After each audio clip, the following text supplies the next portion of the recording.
ওকে, আসসালামু আলাইকুম। আমি মেঘনা টেলিভিশনের পক্ষ থেকে রাশেদুল ইসলাম রাসেল। দীর্ঘদিন যাবৎ মোটামুটি যারা বিশেষ করে ভাসমান যৌনকর্মী রয়েছেন এবং যারা ছিন্নমূল রয়েছেন, রাস্তায় অনেকের বাসাবাড়ি নাই বা যাদের ঠিকানাবিহীন, আমরা এদেরকে নিয়ে বিভিন্ন সময় প্রতিবেদন প্রকাশ করি এবং প্রতিবেদন প্রকাশের আসলে মূল যে কারণ সেটা হচ্ছে বিশেষ করে ছিন্নমূল যারা, তাদের ঠিকানা যাতে তারা খুঁজে পায় সেটা। আর যারা ভাসমান যৌনকর্মী রয়েছেন তাদের নিয়ে প্রতিবেদনগুলো করার মূল কারণটা হচ্ছে আমরা জানতে চেষ্টা করি এবং আপনাদেরকে জানাতে চেষ্টা করি যে তারা আসলে এই রাস্তায় বা এই যে পতিতাবৃত্তি, এই কাজে তারা আসলে কেন আসছে, এটা আমরা জানতে চেষ্টা করি, প্লাস আপনাদেরকে জানাতে চেষ্টা করি। তো অনেক সময় অনেক জায়গায় অনেক অনাকাঙ্ক্ষিত ঘটনা ঘটে। আলহামদুলিল্লাহ আপনাদের দোয়ায় যথেষ্ট চেষ্টা করি সেগুলো সামাল দেওয়ার। আমরা আন্টির সঙ্গে একটু কথা বলবো।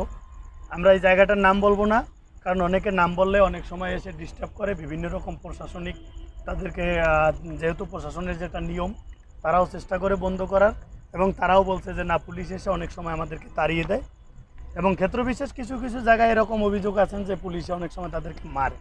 তা আমরা প্রশাসনের প্রতি অনুরোধ করব, যারা প্রশাসনিক কর্মকর্তা রয়েছেন, দায়িত্বে আছেন, চেষ্টা করবেন তাদেরকে নামের একটু বুঝিয়ে দেওয়ার জন্য। এবং তারা অনেক সময় অনেক অভিযোগ করেন যে কিছু অসাধু দুই একজন পুলিশের সদস্য তাদের থেকে অনৈতিক সুবিধা নেয় বা কিছু অর্থ লেনদেন করে।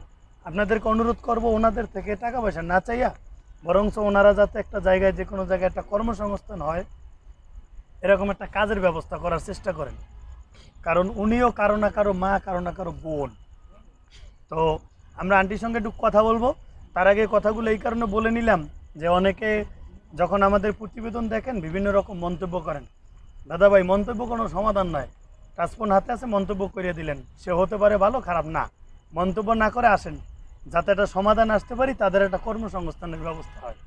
ওনাদের ভিতরে অনেকে আছে বর্তমানে প্রবাসে বিভিন্ন রাষ্ট্রে কাজে গিয়েছেন, ওয়ার্ক ভিসা হোক, বিভিন্ন কাজে গেছেন, গার্মেন্টস ভিসা।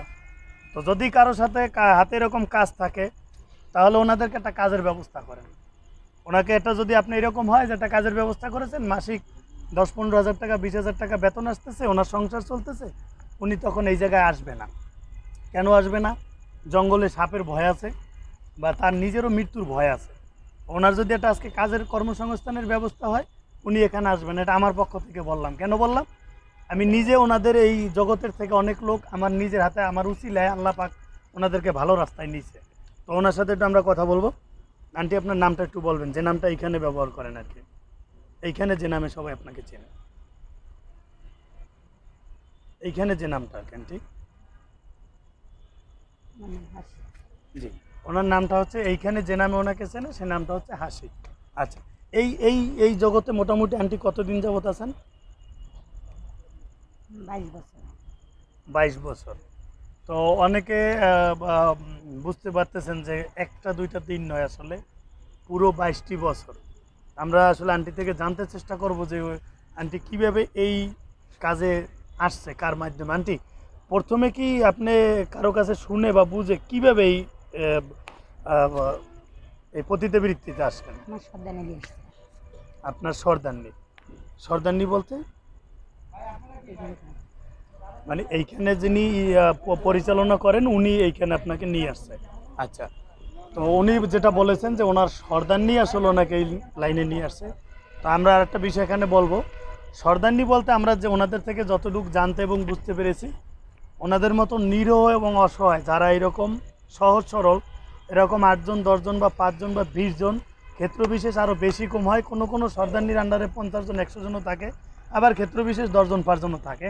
অর্থাৎ ওনারা তাকে সর্দারনি বলেন, যিনি হচ্ছে ওনাদেরকে পরিচালনা করেন। অর্থাৎ ওনারা যে এই যে কাজটা করে, ওনার শরীরটা বিলেই দিয়ে যে টাকাটা নেয়, এখান থেকে আবার সর্দারনি টাকা নেয়।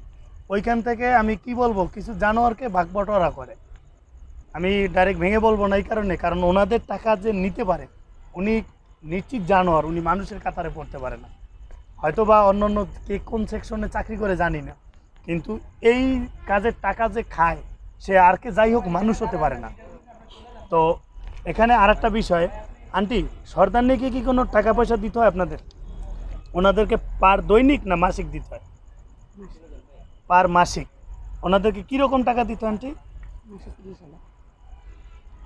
আমরা ওনার থেকে আবার একটু শুনে নেব। মাসে 30,000, অর্থাৎ পার দৈনিক ওনাকে 1,000 টাকা ওনার দিতে হয়। উনি এখানে শরীর বিলেই দিয়ে টাকা ইনকাম করে, কষ্ট করে, অর্থাৎ উনি পরিশ্রম করে। তো ওই 1,000 টাকা হচ্ছে প্রতি দৈনিক সর্দারনিকে দিতে হয়। এই বিষয়গুলো আমরা বিস্তারিত আপনাদেরকে বোঝানোর জন্য আমরা ওনাদের থেকে বিভিন্ন সময় ইন্টারভিউ নেই এবং আমরা ওনাদের থেকে জানতে চাই, আপনাদেরকেও জানাতে চাই। আন্টি, এই যদি আপনি একদিন এখানে না আসেন বা 2 দিন না আসেন, তাহলে কি মাসে 30,000ই দিতে হয়? পুরো 30,000ই দিতে হবে? এটা কি দৈনিক 1,000 করে দেন নাকি মাসিক এককালীন? পুরো 1 মাস, ওনাকে 1 মাস পরে দিতে হবে। এখন মনে করেন আপনি এখানে আর আসবেন না, চলে গেলেন, তখন কি ওনাকে আরও টাকা দিতে হবে? মানে না আসলে আর দিতে হবে না, কিন্তু আসলে 30,000 টাকা প্রতি মাসে দেখে অ্যাডভান্স দিয়ে এখানে আসতে হয় নাকি কাজ শেষে দেন? কাজ শেষে যদি না দেন তাইলে আর এখানে আসতে দিবে না। আচ্ছা, যদি কখনো আপনাদেরকে পুলিশ গ্রেপ্তার করে বা ভ্রাম্যমাণ আদালত গ্রেপ্তার করে, তখন কি সর্দারনি আপনাদেরকে ছাড়াই নিয়ে আসে নাকি আপনাদের নিজের টাকা আসতে হয়? আমাদের নিজের। মানে আপনাদেরকে যদি কখনো নিয়ে যায় তাহলে ওই আপনার নিজের খরচেই আপনাকে আবার আসতে হয়। অর্থাৎ আমরা যে বলেছিলাম যে মধ্যস্বত্ব ভোগী যাকে বলে, পরিশ্রম কিন্তু উনি করতেছেন, পাপ কিন্তু উনি করতেছেন, কষ্ট কিন্তু উনি করতেছেন। উনি কিন্তু ওনার নিজের ইজ্জতটাকে বিকেই দিতেছেন, সেই টাকাটা কিন্তু নিচ্ছে সর্দারনি। ভালো করে বিষয়টা বুঝবেন। যারা আমাদের প্রতিবেদনগুলো দেখেন, আপনাদেরকে তো শুধু অনুরোধ করব, আগে বিষয়টা বুঝবেন। যদি সলিউশন থাকে ওনাদেরকে ভালো করার, ভালো পথে নেওয়ার, তাহলে আসুন আমরা সম্মিলিতভাবে ওনাদেরকে একটা কাজ দিই, একটা চাকরি দেই, ছোট একটা দোকান ওনাদেরকে আমরা করে দেই, যাতে উনি আর এখানে না আসে।